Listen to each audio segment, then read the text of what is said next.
bueno, pues vamos a tratar de hacer esto muy interactivo.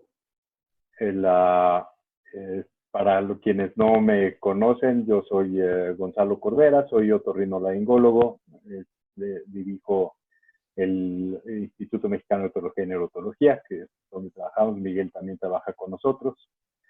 Y van a estar con nosotros la doctora Jacqueline Ramírez Anguiano, que es la jefa de otorrinolaringología del Instituto Nacional de la Nutrición Salvador Subirán, y Miguel García, que es otorrinolaringólogo también y que trabaja en el Hospital General Dr. Manuel G. González, que son pues dos hospitales que están en el centro de esta pandemia, ¿no? A nivel nacional.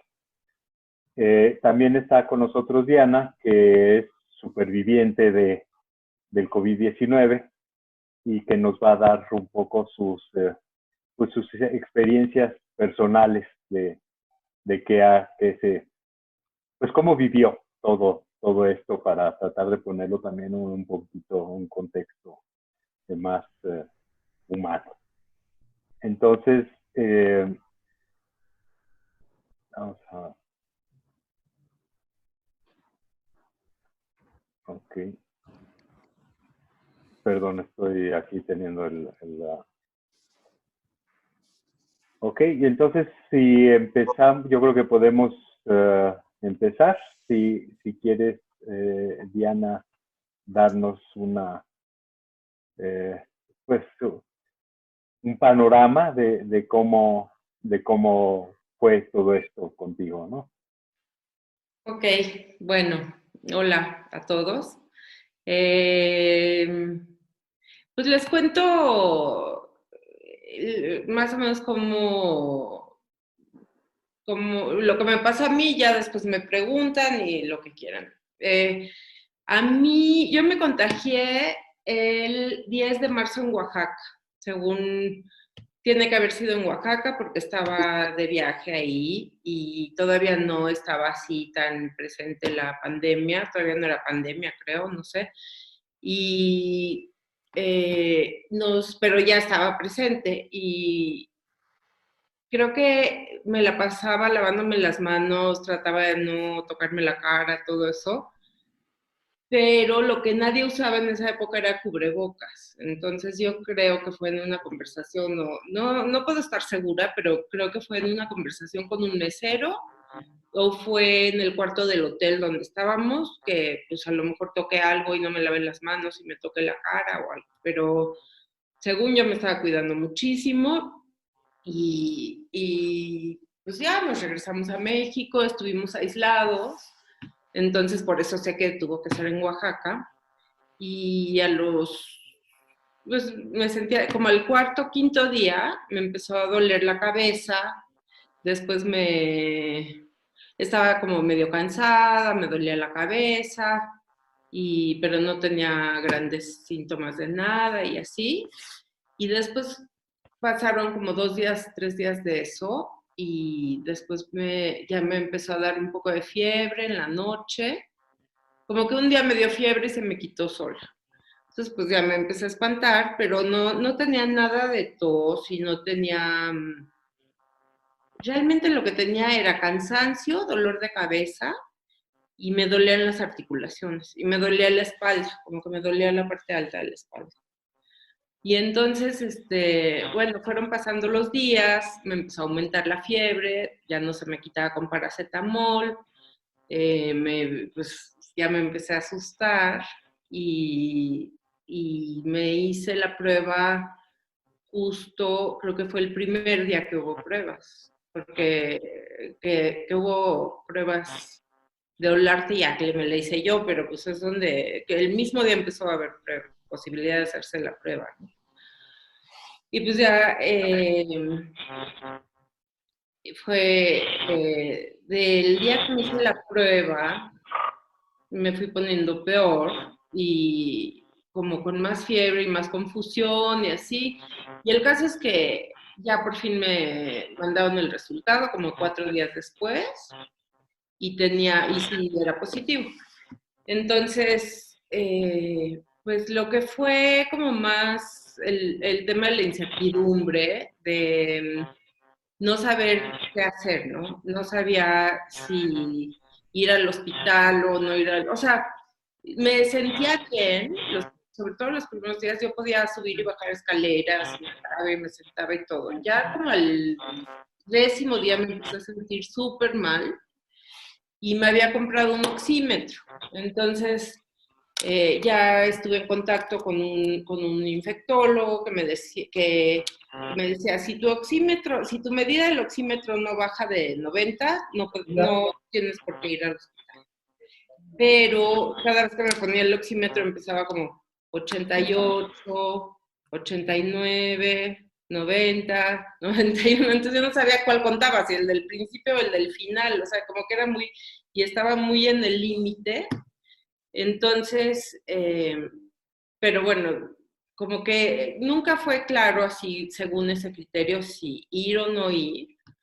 Pero ¿qué fue? El 11.º día, o no, como el día 14, ya llevaba 2 semanas desde el primer síntoma que me sentí desde que me contagié, que me empezó a dar mucha taquicardia.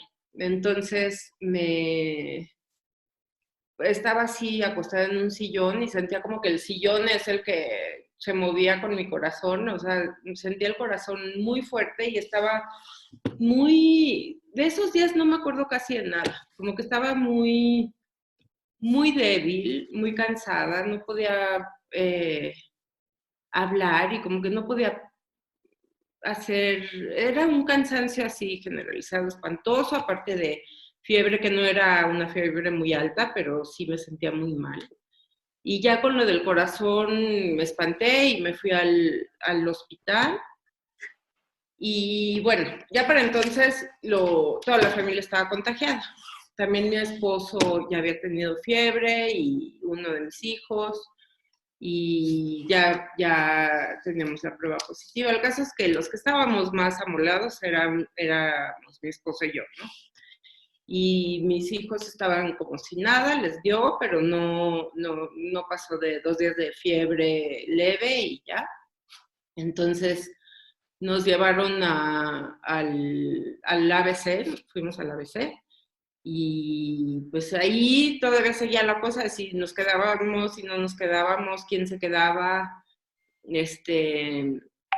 y bueno, hasta que nos hicieron unas placas, entonces vieron que yo ya tenía pulmonía y ya por eso me quedé yo. Y Héctor se tuvo que regresar a la casa a que se le pasara solito aquí en la casa. Entonces, bueno, y después eso fue así como la aventura, pero ya era como muy angustioso. Yo siento que lo que es muy angustiante es que no sabe uno qué es, qué hacer, o sea, como que todo es nuevo, ¿no? Y nadie sabe, los doctores tampoco sabían. O sea, entonces, bueno, ya cuando me internaron en el hospital, la verdad me sentí mucho más tranquila, pero, pero sí tenía así un malestar espantoso. Yo creo que era la inflamación, que no podía, o sea, como que toda mi energía estaba nada más en estar, o sea, no podía chatear, no podía hablar por teléfono, no podía leer, no podía, porque me sentía muy mal y no era un dolor de algo, era nada más así como que un malestar así generalizado, espantoso, ¿no? Y bueno, y también la estancia en el hospital con esta enfermedad es diferente, ¿no? Digo, creo que todo el mundo lo ha dicho, porque está uno solo, no puedes tener a nadie de tu familia y bueno, y también las enfermeras que eran lindísimas, digo, la gente de los enfermeros y las enfermeras, que son a los que yo veía, no se quedaban casi, o sea, entraban al cuarto a lo que tenían que hacer y se iban. Entonces todo el tiempo estás sola, se siente uno muy solo y pues yo tenía mi teléfono, pero me acuerdo que sí un momento puse en Google cómo sobrevivir a estar en la cárcel, porque me sentía muy, me sentía en la cárcel por el aislamiento, ¿no? Y bueno, aparte me sentía muy mal y tenía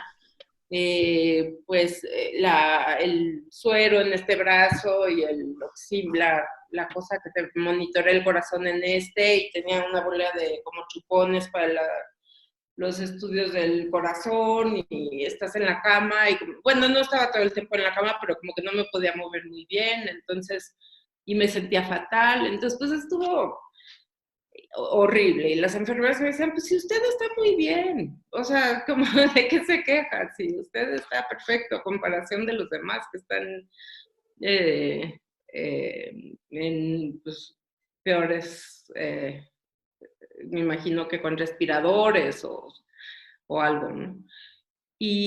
Pero bueno, pues ya fue pasando, sí se me fue, sí fui mejorando, estuve 6 días,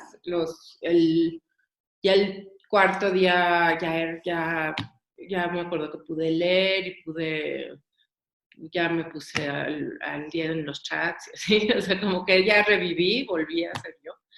Y eso fue mi experiencia del hospital.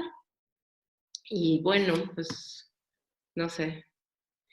Y ¿Qué después, tanto te afectaba después de que saliste del hospital? ¿Cuánto tiempo tardaste sintiéndote débil, con malestar? pues yo creo que todavía, o sea, yo salí del hospital el 6 de abril y ¿a qué estamos? A abril, mayo, ya pasó mes y medio y realmente todavía no me siento completamente recuperada. Me canso muchísimo. Sí siento que todavía tengo como arritmia pero bueno, voy mejorando. Poco a poco voy mejorando, pero no sé si es una combinación también de pues seguir encerrado, o sea, en la cuarentena, ¿no? Está uno metido en la casa y demás no estoy haciendo mi vida normal y tal vez por eso sigo un poco más débil de lo normal, ¿no? Pero aparte siento otras cosas raras que no pensé que tuvieran nada que ver, pero por ejemplo que se me dormían mucho las manos o como que me cosquillaban, como cuando se te duermen, ¿no? Las manos o dolores, las manos y los pies se me duermen un poco y después me metí a hay un foro de gente que tuvo COVID y mucha gente menciona eso, ¿no? Y hasta que lo leí ahí dije, pues sí, claro, debe tener que ver como que yo misma no lo ligaba, como que podía tener que ver con el COVID. Sí. Pero, uh-huh, uh-huh. Bueno, ahorita que ya está, creo que, bueno, ya está lleno el grupo, pero sí les quiero decir, quien tenga una pregunta, por favor, si nos la pone en el chat, ¿no? Para que no, porque si tratamos de encender los micrófonos sería un desastre total. Entonces, cualquier pregunta, por favor, nos puede poner en el chat hacia quién está dirigida. Y pues quisiera, yo creo, pasarle la palabra a Jackie, a la doctora Ramírez Anguiano, un poquito preguntar cómo, qué puedes decirnos en tu experiencia sobre lo que vivió Diana y después también un poco de cómo ves la cosa, cómo estamos ahí en nutrición, cómo va eh, pues, avanzando esto. Pues en un inicio, al igual que Diana, pues era una enfermedad nueva, no sabíamos nada, empezábamos a leer de ella y el hospital tuvo que reconvertirse. Y reconvertirse fue que tuvo que sacar a toda su población de camas y de consulta y nosotros dejar de trabajar para esos pacientes y dedicarnos casi todos los adscritos y más bien los residentes al 100% a esto y aprender de ello día con día, ¿no? Así como a ti te pasó en un inicio, así yo creo que estábamos nosotros también, ¿no? Y cada día sale algo nuevo. El día 1, si te hubieras hecho la prueba y saber en realidad dónde fue donde te infectaste, pues es muy difícil de saberlo, ¿no? el día 1 puede ser la prueba negativa, hasta el tercer o quinto día puede llegar a positivizarse como te pasó a ti. Y sí, lo que hiciste de permanecer en tu casa fue lo más adecuado. Hay que quedarnos en casa, no hay que salir inmediatamente a un hospital. Tener contacto con un médico que nos oriente y, como mencionas, en el momento en que empiezas a tener dificultad para ventilar, en ese momento, pues si puedes comprar un oxímetro, tenerlo. Y en el momento en que estás abajo de 90, que según las clasificaciones que se utilizan en el instituto para ver quién se queda y no se queda, hay una que se llama NEWS, en donde te habla menos de 91, pero en realidad usamos de 89 para abajo. Todo aquel paciente que llega desaturado con menos de 90 es un paciente que, ojo, alertas, ¿qué vamos a hacer? Y sí creo que es bien importante eso debo decir, una de las cosas que circulan mucho en los chats y demás es los médicos no saben nada, ¿no? Sí, obviamente se han aprendido cosas, es una enfermedad nueva y cosas que no se sabían antes, pero de ahí a decir que no se sabe nada, o sea, como que la gente cree que todo lo hacíamos mal y de repente lo vamos a empezar a hacer bien, ¿no? Como hay unos videos de un peruano que muestra que sí, de repente en 48 horas se dio la vuelta y no es cierto, o sea, se van conociendo detallitos, pero no es que cambie eh, este, radicalmente nuestra respuesta, ¿no? Miguel, no sé si quieres tú también dar la perspectiva de cómo se está manejando el GEA González. Pues sí, también es similar, digo, lo que pasa es que nutrición es un centro el cual pues fue el primer centro junto con el INER, ¿no?, en recibir pacientes.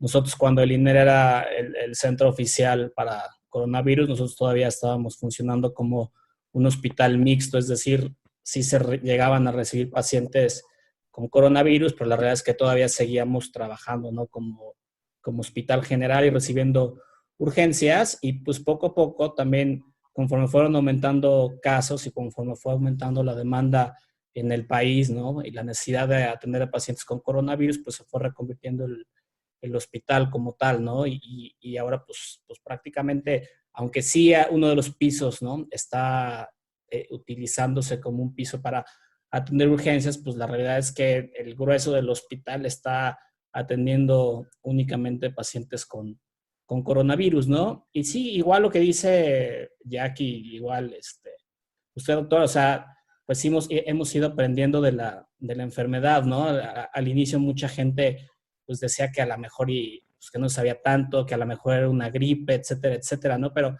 al paso del tiempo, pues nos hemos dado cuenta que no, que realmente esto es algo distinto, ¿no? Es un virus que tiene manifestaciones distintas. A lo mejor al principio veíamos que las manifestaciones eran pulmonares, ¿no?, sobre todo en pacientes que presentaban datos de gravedad.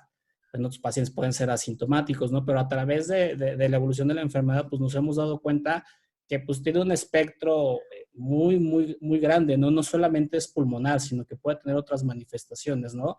Hay pacientes que tienen el órgano de choque del pulmón, pero también hay pacientes que se ha visto que tienen problemas como de trombosis, ¿no? Hay pacientes que han hecho tromboembolias, hay pacientes que han hecho falla cardíaca por la enfermedad, infartos agudos, hay pacientes que tienen como órgano de choque incluso el riñón, el hígado, ¿no? Por ejemplo, los niños que también se decía que eran asintomáticos, que nada más eran portadores, que no desarrollaban enfermedad, pues ahora vemos que también, por ejemplo, en países europeos como Francia o España, algunos de estos pacientes están siendo relacionados con algo que se llama enfermedad de Kawasaki, que es una vasculitis, es decir, una inflamación de vasos, ¿no? Y que puede estar relacionado con coronavirus. Hay pacientes que también pueden tener manifestaciones en la piel, ¿no? Manifestaciones cutáneas, ¿no? Algunos tipos de erupciones, por ejemplo.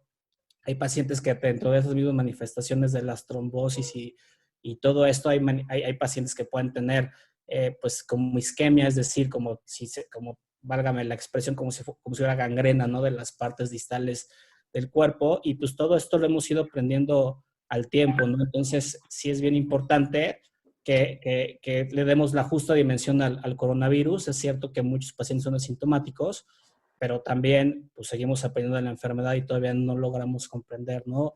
O no hemos visto a lo mejor todo el espectro que puede causar el virus como tal, ¿no? En el ser humano. Jackie, ¿qué tanto están viendo o ya están empezando a ver más secuelas o todavía están más en la fase aguda?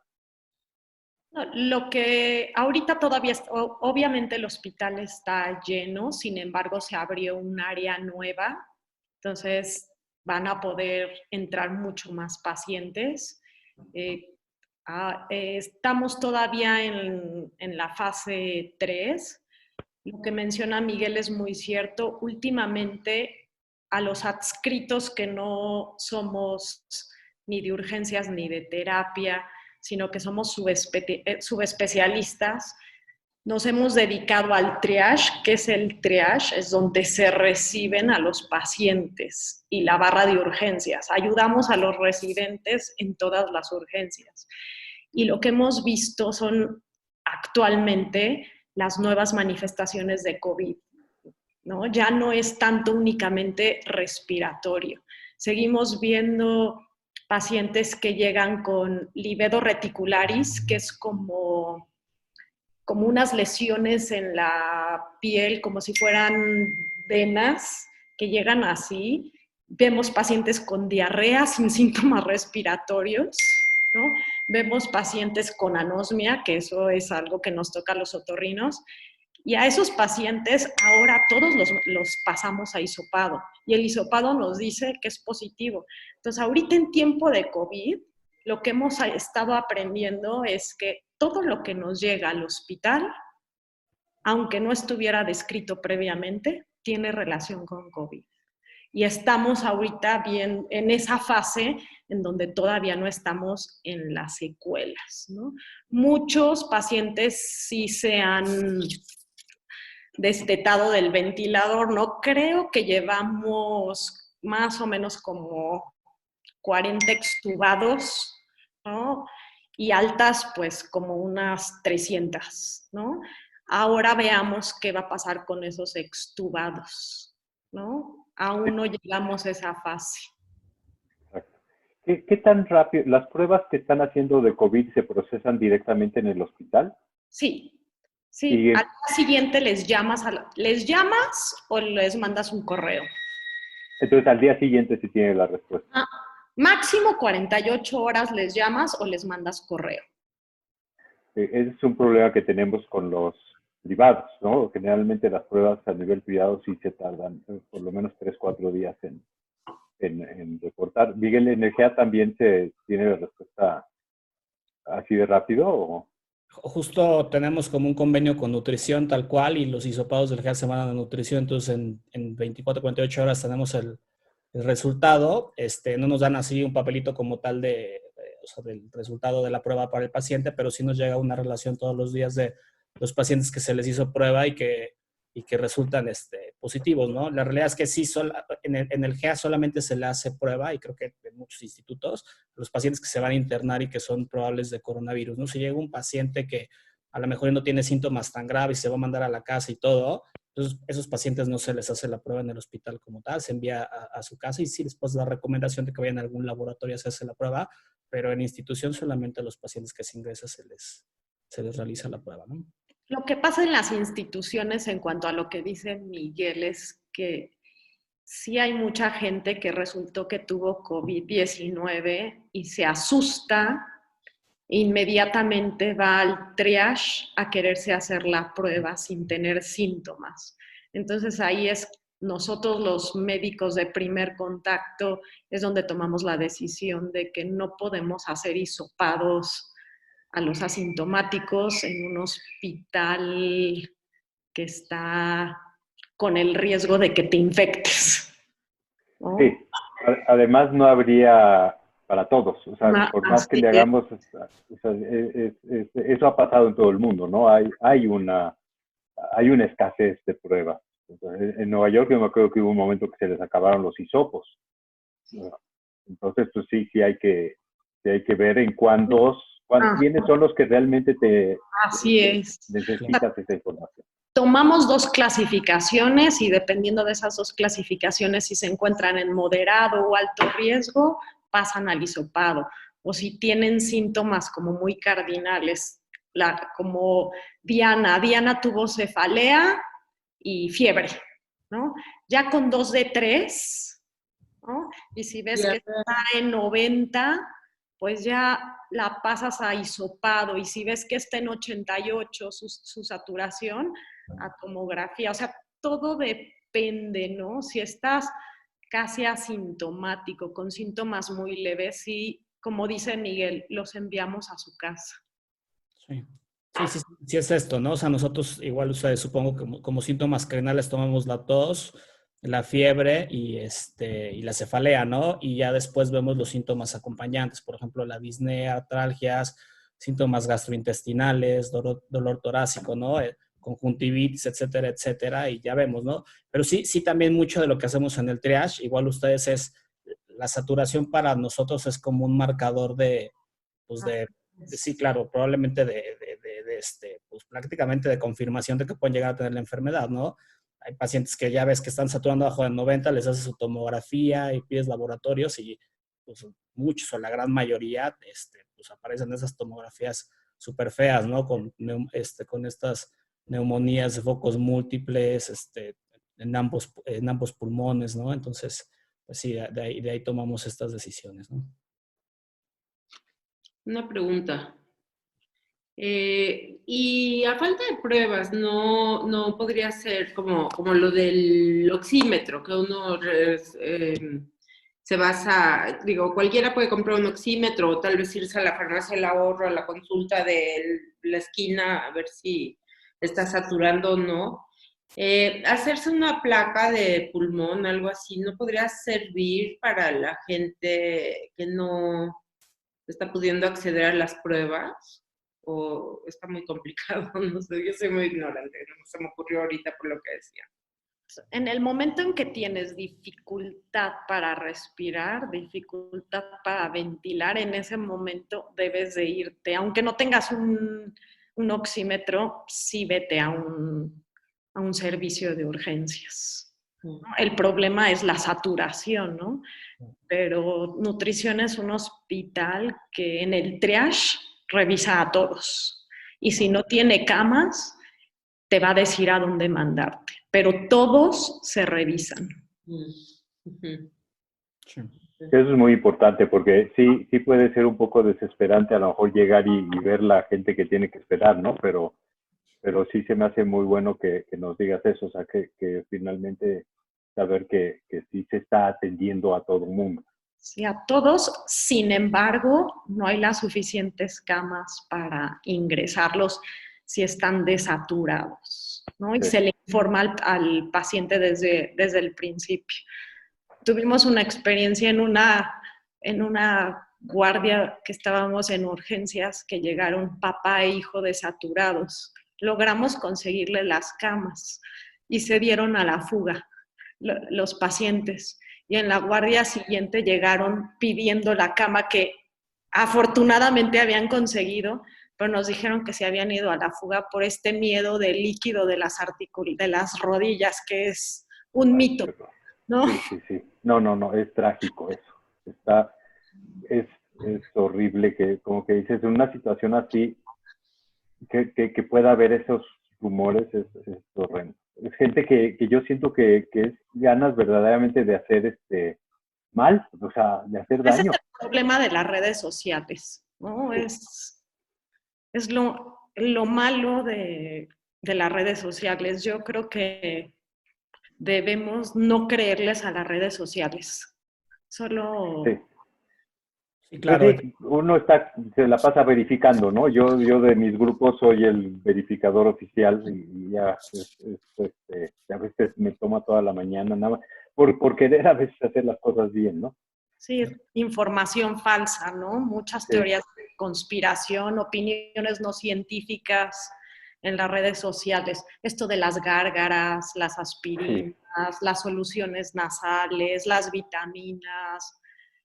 todo esto científicamente no ha demostrado nada. Entonces hay que ser muy cuidadosos con la información de las redes sociales, porque sí nos apanica y nos da una ansiedad a todos. Sí. Sí, sí, y es bien importante que todo se verifique y que sean en sitios oficiales, ¿no? O sea, la Organización Mundial de la Salud todo el tiempo está posteando y haciendo, o sea, cosas y referencias acerca de la enfermedad como tal, ¿no? Porque, o sea, digo, a mí me llegan todos los días personas que me preguntan de cadenas de WhatsApp, ¿no? Que le llegó la cadena y que te dicen esto y lo otro. Entonces, la realidad es que pues sí, siempre, o sea, verificarlo y si no, pues bueno, si no tienes el acceso o lo puedes verificar, pues sí checarlo con algún profesional de la salud. Yo creo que te puede orientar mucho mejor que cualquiera de estas cosas que puedan aparecer, ¿no? En las redes sociales como tal, ¿no? Y un poquito de lo que decías anteriormente de que a todos atiende, sí, a todos atendemos, pero sí también la gente sí creo que ahorita en este momento también tiene que ser prudente, ¿no? De cuándo ir o no, cuándo ir a un hospital, ¿no? Pues evidentemente, si tienes fiebre que no se te quita, a pesar de que ya a lo mejor y tuviste síntomas de COVID o tienes síntomas de COVID, estás en tu casa y ves que la fiebre no ha cedido o que se están agregando nuevos síntomas, ¿no? A lo mejor a síntomas iniciales muy inespecíficos o muy leve, pues bueno, ahí sí acudo al hospital, ¿no? Si tienes síntomas, pues leves, ¿no? Y se están quitando o no tienes ningún otro problema, a lo mejor ahí sí más bien, pues no es lo ideal, ir a algún lado, ¿no? Porque a lo mejor y tú quieres ver si tienes la enfermedad o no, y si vas al laboratorio a realizarte una placa, hacerte esto y lo otro, pues también está el riesgo de que, pues si tú eres portador, también puedas estar infectando a otras personas, ¿no? O sea, aquí lo importante es que se atienda, o sea, todos obviamente se tienen que atender, pero sí que se sepa que la gente que tiene prioridad es la gente que tiene la enfermedad grave y es a los que tenemos que atender, ¿no? Como tal, ¿no? Los otros, pues finalmente se van a curar, ¿no? De alguna otra manera, se autolimitar el virus, ¿no? Pero pues sí, hay que atender a la gente con gravedad.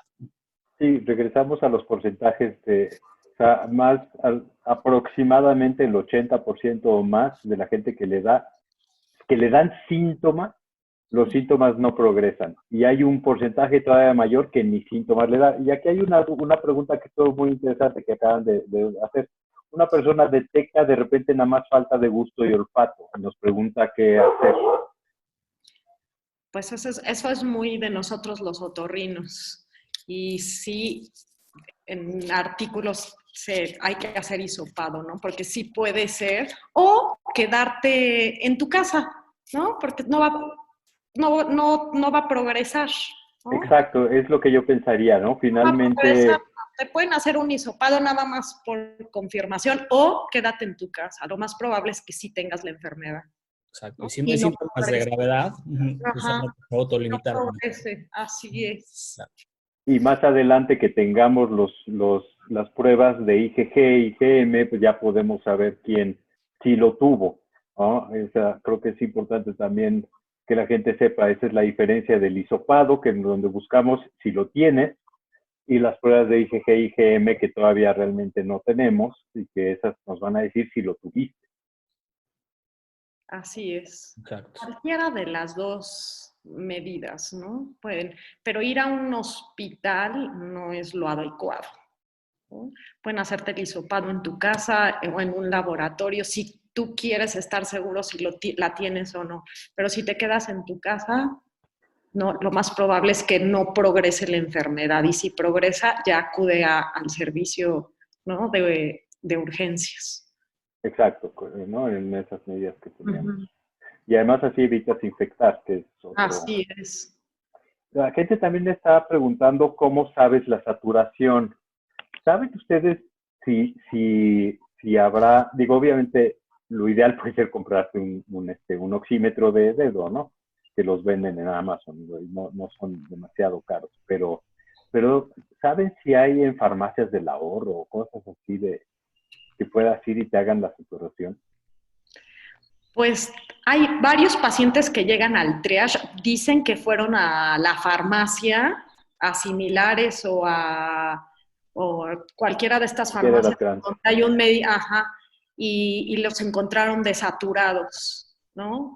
Pero si los venden ahí, no lo sé, fíjate, yo pensaría que sí. Es una pregunta Sí. que nos han hecho, si los venden en las farmacias del ahorro. En San Pablo, en Farmacias del Ahorro, venden Los venden. oxímetros y todo sin ningún problema, ¿eh? Pues comprarse un oxímetro, ¿no? Y tenerlo ahí en casa. Sobre todo si te empiezas a sentir mal. Con Exacto. síntomas. Exacto. Sí creo que vale la pena. ¿Qué tantas gentes llegan con la saturación sorprendentemente baja, ¿no? Es algo que yo he leído por ahí que sucede, pero que dicen, ¿cómo es posible que este cuate iban caminando? Pero no sé qué tanto lo están viendo. Yo creo que de 50 pacientes han de llegar con la saturación en 50, ¿no? Unos 2, ¿no? En 70 y tantos, unos 10, ¿no? O sea, por lo general el paciente llega entre 80 y 89, por lo general. Los pacientes que llegan en 50 casi siempre son pacientes con factores de riesgo, con comorbilidades, Sí. ¿no? Que llegan en 50, ¿no? 51. Que esos pacientes en el momento, hay un policía afuera del triage que ya es experto y en el momento en que ve a un paciente mal, lo deja pasar inmediatamente. Entonces se le toma la saturación y ya pasa inmediatamente a la barra de urgencias y se le pone puntas de oxígeno y se hace todo. Aquí hay una pregunta que yo creo que es muy importante. O sea, se ve que es alguien que le angustia la idea de quedarse en su casa y esperar a que se haga más grave la situación, ¿no? Le da miedo que de luego cuando tenga que ir a urgencias ya no haya lugar. ¿Qué le podrían contestar a eso? Pues es que yo creo que esta es una circunstancia que en este momento un poco nos rebasa porque finalmente, pues mientras no tengas síntomas de gravedad, lo mejor es que estés en tu casa, ¿no? O sea, por más que tú quieras ir, hay muchos servicios de urgencias que pues ahorita ya tienen pues una carga muy, muy alta, por ejemplo, ¿no? El Hospital ABC, por ejemplo, por decir algo, pues el Hospital ABC ya tiene, o sea, un cupo, ya está lleno el hospital, ¿no? Entonces, sí que la gente, yo más bien aquí que la gente esté tranquila y mientras pues no tenga los síntomas de gravedad que ya les hemos mencionado, pues pueden estar tranquilos en su casa, ¿no? Ahora, nadie sabe cómo va a evolucionar la enfermedad, ¿no? O sea, a lo mejor y puedes tener un cuadro muy leve y al tiempo puede irse agravando, ¿no? El cuadro, pero pues eso no lo puedes saber a ciencia cierta, ¿no? Entonces, pues más bien es tener un poco de paciencia si tienes los síntomas y estar con calma y pues no hay más que hacer, ¿no? Creo. Y si se siente más tranquilo con un oxímetro, que se compre un oxímetro para estar viendo su saturación de oxígeno, ¿no? O sea, yo creo que eso a lo mejor lo tranquilizaría. En el momento que vea que tiene 90, ¿no? Te da cierta tranquilidad, te quita esa ansiedad de estaré progresando, estaré peor. Es que el punto que creo que a lo mejor no lo queda claro a la gente es que antes de eso no hay nada que hacer. O sea, no es que haya un tratamiento temprano que vaya a evitar que progreses. Entonces, quedándote en tu casa estás mejor y además evitas pues transmitirlo a los demás. Es. Y paracetamol. Paracetamol. Hidratación, ¿no? Hidratación y paracetamol. Es lo único que se ha demostrado cuando hay síntomas leves. Sí. Finalmente, se han hecho algunos ensayos, por ejemplo, en Remdesivir, ¿no? Que de pronto la gente habla mucho de Remdesivir, ¿no? Por ejemplo, Estados Unidos y Japón lo han aceptado, ¿no? Como un medicamento que se puede utilizar para coronavirus, pero sí la gente, pues sí tendría que saber esto de Remdesivir. Los ensayos se hicieron solamente para gente que tiene síntomas leves y moderados, pero cada aplicación de Remdesivir cuesta alrededor de $850. Entonces, pues, o sea, y la dosis inicial son 200, son dos ampolletitas de $850 cada una, y luego completar el tratamiento a 10 días. Entonces, tampoco es un tratamiento que es como tomarte una pastilla, un antibiótico, ¿no? O sea, es un tratamiento caro y que ese tratamiento finalmente disminuye la carga viral, es decir, la cantidad de partículas de virus dentro de tu cuerpo. No es una cura como tal, ¿no? Entonces, finalmente, en estos casos leves, pues sí, lo que dicen, ¿no? Está tranquilo, a lo mejor y pues sí checar la saturación, pero finalmente todavía no hay ningún tratamiento, ¿no? Y pues hay que estar pues, positivos y hasta ahorita es lo que tenemos. Y como dirías tú, Jackie, pues paracetamol, ¿no? Y no hay nada más, ¿no? Hay algunos estudios que se están haciendo sobre tratamientos tempranos, pero eso siempre va, o sea, hay que acérquense a su médico y ya verá si a lo mejor pueden participar en algún protocolo que se está haciendo de investigación, ¿no? Eso sí, tener un médico de cabecera con quien puedan confiar, con quien se puedan comunicar, eso sí es bastante importante. Aquí también nos preguntan, hay una persona que es positivo, que no tuvo síntomas, que cuánto tiempo se tiene que aislar. A partir de la prueba positiva, 14 días. Y de ahí, después de 14 días, si eres personal de salud, después de 14 días te tienes que hacer un nuevo hisopado para poder volver a trabajar. O si eres una persona que convive con muchísima gente, por lo general, a partir del hisopado, 14 días ya puedes regresar a tus actividades.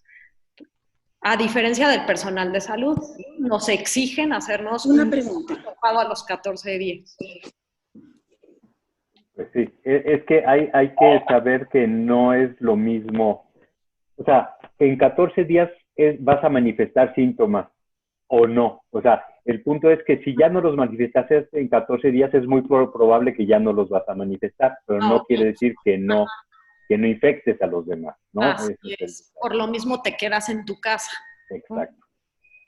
Hasta salir negativo. Ajá, así es. Y también, perdón, también preguntan mucho si vieron a alguien que después salió positivo, ¿cuánto tiempo se tienen que aislar?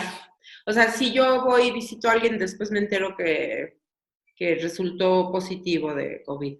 ¿Cuánto tiempo, a partir del día que uno tuvo ese contacto, se tiene que aislar? ¿15? ¿También 14 días? 14 días, es exactamente lo mismo. En promedio la gente empieza a hacer síntomas, en promedio, entre los 3, 5 hasta los 7 días, ¿no? Empieza a hacer los síntomas después de la exposición al virus y si tal cual, como dicen, si del día 0, que es el día que a lo mejor estuviste expuesto, al día 14 no presentaste ninguna sintomatología, pues ya después de ese día 14 no vas a presentar, ¿no? Síntomas de la enfermedad como tal. Ok. Vitamina D y zinc, ¿qué nos pueden decir? No, científicamente no hay ninguna, se menciona, pero no tiene ningún sustento. O sea, personas con deficiencia de vitamina D, aquí hay un artículo que dice que les pueden dar más. No quiere decir que si tomas de más vitamina D no te vaya a dar, ¿no? Ajá, o sea, dentro del protocolo de estudio, cuando vas a ingresar a un paciente a urgencias, viene incluida la vitamina D, por lo mismo que dices de que puede tener una deficiencia, pero si eres un paciente sano que no tiene ninguna deficiencia de vitaminas, lo más probable es que tomarlas no te vaya a ser inmune, ni no vayas a contagiarte, ni vayas a tener la enfermedad, o te vayas a quedar solo portador asintomático. O sea, es un virus tan caprichoso que en personas con muchas comorbilidades te puedes quedar como portador asintomático o te puede ir muy, pero muy mal, ¿no? Entonces, uno no sabe. Sí, hay muchas incongruencias. Así es. Del ibuprofeno. Pues están saliendo. Quisiera hacer una pregunta. Con las personas vulnerables. Perdón, las preguntas por chat, por favor, porque si no es muy difícil poder mantenerlo. Sí, Entonces, del ibuprofeno, sí, inicialmente, o sea, como el ibuprofeno también puede de pronto interferir con los receptores de la enzima convertidora en angiotensina, que es el lugar de anclaje del virus al organismo y que, bueno, que ese lugar de anclaje se encuentra en diferentes órganos, pues sí se decía, ¿no? Se dice que lo ideal sería no utilizarlo como antiinflamatorio porque pudiese agravar la enfermedad, ¿no?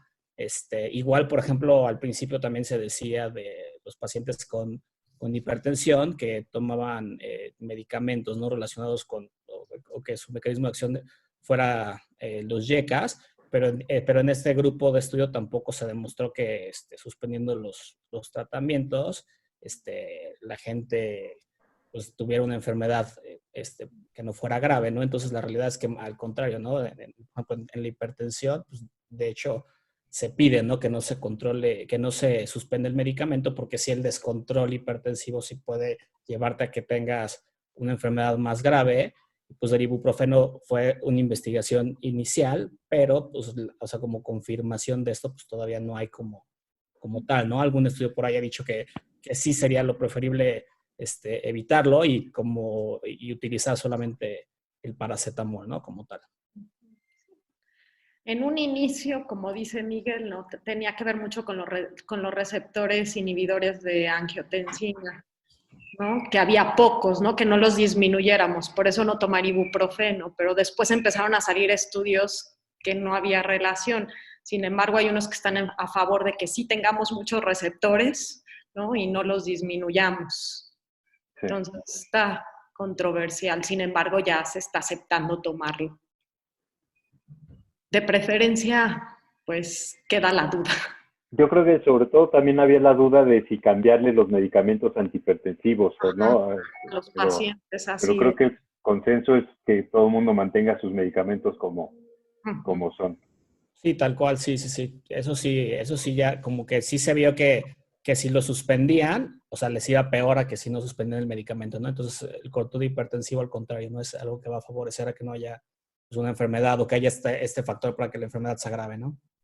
Sí, o sea, hay que tratar de evitarlos, pero tampoco es una cosa de miedo, ¿no? Había una pregunta aquí que otra vez regresa sobre la falta de olfato. Entonces, esa persona detecta la falta de olfato y gusto hace un día, pasa al triaje en su trabajo, el médico le dice que es una rinitis y le da fluticasona, pero él nunca ha tenido ningún antecedente de rinitis ni sinusitis, nada. Y pregunta qué hacer. Creo que es lo mismo que estábamos diciendo, ¿no? Sí, a lo mejor igual si él está muy preocupado, si hay algunos laboratorios que van a hacer la prueba a casa, ¿no? Entonces a lo mejor pues evidentemente evitar salir de casa, pudiera ser un paciente con síntomas leves como ya lo mencionamos y pues mejor que si está muy preocupado se le puede hacer el hisopado en su domicilio como tal, ¿no? O sea, el hecho realmente es que lo mejor ahorita es seguir en casa y estar monitorizándose y si no tiene falta de aire o mucho malestar, va a estar bien y no es necesario. No. Ahora, la cuestión ahí sí es, ahorita que lo veo, ahorita quiere decir que está trabajando. En un momento dado, si es una persona que está trabajando, sí sería importante que le hicieran A su casa. Sí. Hisopado y a su casa. Sí. Ok. La pregunta sobre la inmunidad de rebaño. Si pueden aclararle a la gente qué quiere decir bien eso. Bueno, la inmunidad de rebaño, voy a poner así un ejemplo con otro virus, por ejemplo, el virus de la polio. O sea, a nosotros nos dan una vacuna, ¿no? Cuando estamos pequeños para la polio, ¿no? Y entonces, este virus se puede contagiar vía fecal oral y entonces, pues, en la excreción de la vacuna, ¿no? A la población en general, o sea, puede darle inmunidad, ¿no? Esta excreción de estos anticuerpos que te protegen contra el virus, ¿no? En el caso del coronavirus, cuando hablan de inmunidad de rebaño, quiere decir que ya un porcentaje alto de la población estuvo expuesto al coronavirus y ya han desarrollado cierta inmunidad. Para que se logre la inmunidad de rebaño tenemos que hablar de un porcentaje de 60 o 70% de la población y entonces esto baja la tasa de replicación o de contagios del virus y brinda cierta protección al resto de la población que no ha sido expuesta al virus como tal, ¿no? Pero aquí viene la parte interesante, ¿no? Lo que sabemos es el coronavirus, el COVID-19 es un beta coronavirus, ¿no? Que está relacionado con otros síndromes respiratorios como el SARS y como el MERS. Hay otros coronavirus que son alfa, ¿no? Que son otras especies de coronavirus. Y los estudios en este tipo de coronavirus alfa muestran que solamente la inmunidad de estos coronavirus, o sea, puede estar fluctuando entre el año y los 3 años. Entonces, a lo mejor sí, en esta parte como tan aguda de la enfermedad y esta parte inicial de la enfermedad, pues sí pudiésemos llegar a encontrar algo de inmunidad de rebaño, pero la gente también tiene que tener muy consciente que a lo mejor y este coronavirus no va a generar una inmunidad de por vida, ¿no? Que a lo mejor y esa es, a lo mejor y la duda que muchas personas tienen, ¿no? Si va a generar inmunidad para siempre o no.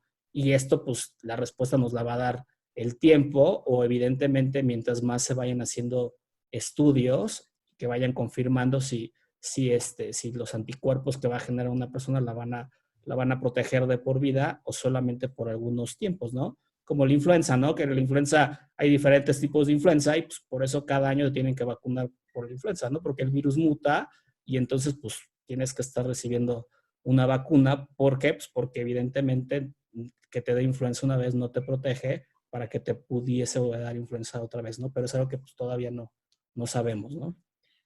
Yo sí, a mí sí me gustaría aclararles a todos que no está bien esto de la inmunidad de rebaño en este país, en este momento y con el coronavirus. ¿Por qué? Porque no podemos como bloquear los servicios de salud si no hay camas, ¿no? Enfermarnos todos, que ya tengamos todos inmunidad y que se acabe. Eso no puede pasar en este país por la saturación que tenemos en el sector salud, ¿no? Lo que se está queriendo es que se enfermen poco a poco para no saturar el sector salud. Y si ustedes van a una fiesta y están con esa gente para enfermarse, ustedes van a ir a infectar a sus papás, a sus hijos, a sus amigos, a sus primos, a sus tíos, y esto se va a volver algo que va a ser un desastre en este país. Entonces, Exacto.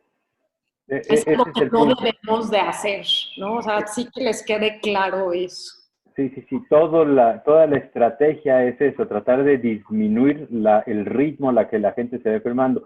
Sí puede ser que eventualmente lleguemos a que haya una población tal que por sí solos el número de casos nuevos sean algo que podemos absorber. Pero necesitamos evitar que todo el mundo se enferme al mismo tiempo porque entonces no va a haber camas para la gente que se puede salvar, ¿no? Y también bien importante, ¿no? Que países que ya también pasaron esta como fase de pandemia, ¿no? Sobre todo países de Asia, o sea, hay casos de reinfecciones, ¿no? Entonces, pues sí, evidentemente no bajar la guardia y pues sí, esto que dice Jackie, ¿no? De las fiestas y todo eso, pues obviamente, pues no hacerlo, ¿no? Porque ni siquiera sabemos, ¿no? Que al contrario, ¿no? Van a saturar los servicios de salud, que de por sí, al menos en la capital, pues están saturados, ¿no? Al menos K. González es un hospital que ahorita en este momento tiene la saturación al 100% con pacientes por coronavirus, tiene 50 pacientes, por ejemplo, intubados y claramente, pues si la gente empieza a salir y se infectan más, pues claramente no van a haber servicios de salud para atenderlos, ¿no? ¿Hay pruebas, en nutrición o en el GEA ya están haciendo pruebas serológicas o...? Todavía no. No, ¿verdad? La COFEPRIS no ha liberado ninguna. Todavía no. O sea, hay muchos protocolos para ya empezar a hacer esto, pero aún no se están haciendo. Sí, y es que ha habido mucho problema con la confiabilidad. Así es. Es más por eso, o sea, Sí, como que ha habido polémica, pero en realidad es por lo que tú mencionas. sí, exacto. Y bueno, es para que la gente que no entiende la diferencia, esa es la que nos va a decir si somos inmunes. Entonces, ahorita toda la gente buscando hacer la inmunidad de rebaño, todavía ni siquiera sabemos si va a ser posible, ¿no? Claro. Entonces, o sea, hay mil razones para que esa no sea la mejor estrategia.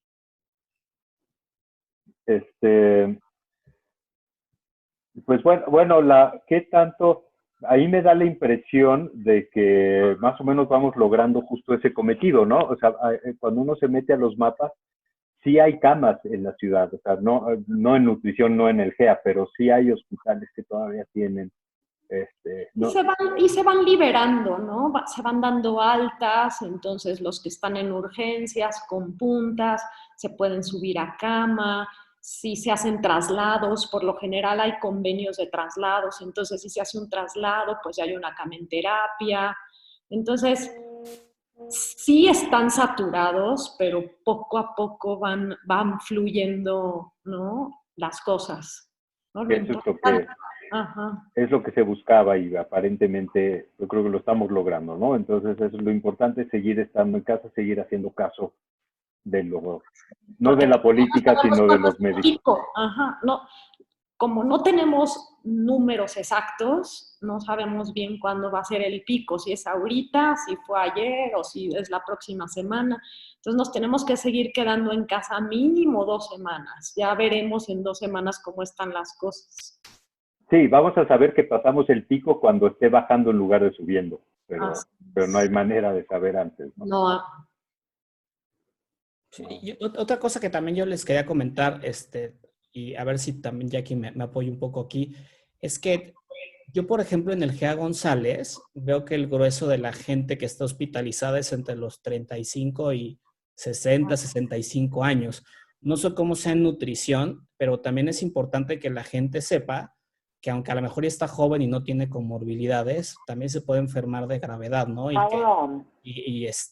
pues obviamente, pues por eso nos tenemos que cuidar, pero no sé cómo esté la cantidad de casos y más o menos cómo estén las edades ahí en nutrición, Jackie. Está pasando muy similar. No sabemos si los adultos mayores se están quedando en casa y la gente que tiene que trabajar es la que está saliendo y es la que se está enfermando y es la que está con gravedad y tiene como comorbilidades obesidad, ¿no? Entonces, no sabemos si es por eso o porque la población, a diferencia de Europa, es más joven, ¿no? No sabemos el por qué. Se están haciendo ahorita estudios y se va a ver si en realidad sí se están enfermando los de 40 a 65 años de gravedad y por qué, cuál es la razón, ¿no? Esas son ahorita 2 de las teorías del por qué. Sí, porque nosotros sí tenemos un grueso de esta edad, yo diría 35 hasta 60, 65, y yo sí diría, por ejemplo, de pacientes intubados, un porcentaje bien grandote es de gente que tiene obesidad, O sea, sí hay otras comorbilidades, hipertensión, diabetes, etcétera, etcétera, pero bien complicaditos y bien malos así intubados, y sí tiene que ver mucho la obesidad, menos es lo que yo he visto aquí en México, como un factor así bien puesto para que la gente tenga enfermedad grave es la obesidad, Sí, es lo que estamos viendo, que no son mayores de 65 años como en Europa y que son obesos, ¿no? Y que les va desafortunadamente mal, Sí. ¿no? Ya veremos cuando se terminen estos estudios qué fue lo que pasó, si el adulto mayor obedeció y se quedó en casa, el joven que solo era obeso no hizo caso y siguió trabajando y siguió en la calle, que muchas veces pues es la gente que vive día a día, que lo hemos visto en nosotros en el triage, ¿no? Casi Claro. todos los que llegan son choferes o estuvieron en la central de abastos, ¿no? O tienen un trabajo que no lo pueden suspender, ¿no? Entonces esos jóvenes son los que hemos visto que les puede ir mal, ¿no? Porque son obesos. Pero no sabemos, no podemos concluir, ¿no? Hay que esperar. El cubrebocas, ¿cómo lo ven el uso de cubrebocas ya para el futuro? No, yo sí nos veo como saliendo con cubrebocas ya de aquí en adelante, porque el cubrebocas protege más a los demás del que está infectado que al que no está infectado, ¿no? O sea, es para prevenir que una persona no contagie, más que contagiarse de alguien más, ¿no? Así es. De hecho, sí hay algunos estudios en Asia, ¿no? Así puntualmente Singapur, Hong Kong, ¿no? Y Taiwán, que sí ellos aseguran que sí el uso de cubrebocas disminuyó la tasa de contagio en sus países, ¿no? Y la realidad es que yo creo que sí tiene toda la lógica. O sea, si esto es por gotitas y cuando estás hablando, etcétera, etcétera, estás aventando gotas y tú puedes ser un portador asintomático de la enfermedad, y aunque no, o sea, claramente, o sea, que no tienes síntomas. Si traes un cubrebocas, pues claramente esta dispersión de partículas pues va a ser mucho menor, ¿no? O sea, a lo mejor podrán decir que no algunas personas del gobierno, etcétera, etcétera, pero sí hay estudios en los que han demostrado esto. Incluso hasta los CDCs, ¿no? de Estados Unidos ya han hecho algunas investigaciones y también promueven de alguna manera el uso de cubrebocas, ¿no? Estamos ahorita en la fase de sí usarlo, ¿no? En un principio no, ahorita sí usarlo. No el N95. El N95 solo es para el personal de salud. El cubrebocas quirúrgico sí usarlo por ahora en la calle o uno de tela. Uno de tela, claro. Exacto. Así es. Pues bueno, ya es 1 hora, eso que quedamos que iba a durar esto. No sé si quieran algún mensaje de despedida. Pues yo nada más decirles que a la fecha no existe un tratamiento estándar específico en los casos de gravedad que haya demostrado efectividad. Entonces, quédense con esta idea que hay muchos protocolos de muchos medicamentos que pueden ayudar. Sin embargo, cada caso, ¿no?, se maneja diferente y no hay ningún tratamiento que haya demostrado efectividad hasta la fecha. Entonces, quedarnos en casa por el momento y los casos de gravedad, siempre acudir al hospital. Confíen en su médico. Sí. Sí. Miguel. Claro, yo creo que hay que ser, también el mensaje hay que ser muy pacientes. O sea, claramente todos sabemos, ¿no?, que una circunstancia como esta también pone la economía a tambalear, ¿no? Pero también si no hay salud, pues tampoco va a haber economía, ¿no? Y pues hay muchas cosas que llevan un tiempo, ¿no? O sea, el VIH tiene 40 años de aparecido y pues ahí todavía los medicamentos hacen que su tasa de contagio, o sea, pero no lo curan como tal, ¿no? No hay una vacuna también. Entonces, también hay que saber que pues todo lleva un tiempo y que ahorita lo principal pues es esto, ¿no? Quedarse en casa y tener estas medidas de higiene y todo esto, ¿no? Para evitar los contagios como tal. Diana, ¿algo que quieras mencionar? Pues yo me estoy cuidando más desde que salí del hospital con no sé, salí como con mucha conciencia de que hay que comer bien, hay que estar delgado, hay que hacer ejercicio, como siento que perdí, bueno, espero que no, pero sí, sentí como que había perdido 10 años de mi juventud, o no tan juventud. O sea, como que me había desgastado mucho, ¿no? Entonces,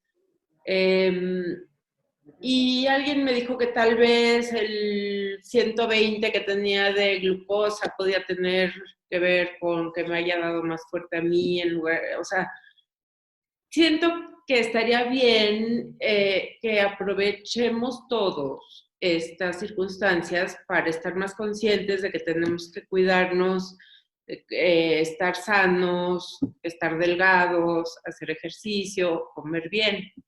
Pero no sé si necesito no enfermarse para aprender y que te caiga el 20 en serio, ¿no? Pero sí es importante.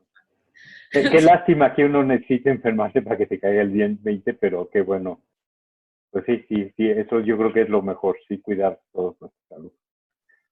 Pues muchas gracias a todos, muchas gracias a todos los que se metieron para oír esto. Vamos a, pueden mandar sus dudas, ahí está en el chat el correo electrónico platicando@imon.com.mx y sugerencias para otras pláticas, y esto lo vamos a publicar en la página de Imon, es www.imon.com.mx.